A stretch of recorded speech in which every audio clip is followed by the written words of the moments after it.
and we had. So anyway, let us try to improve. So we will continue. We will commence and everybody has to participate.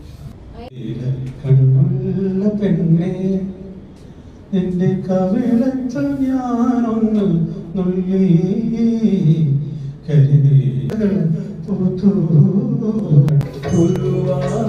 ഗുരുവായൂരമ്പലം Srivaikuntam അവിടത്തെ ശങ്കരമാണെന്റെ കണ്ഠം കാളിന്തി പോലെ ജനപ്രവാഹ മനസ്സേ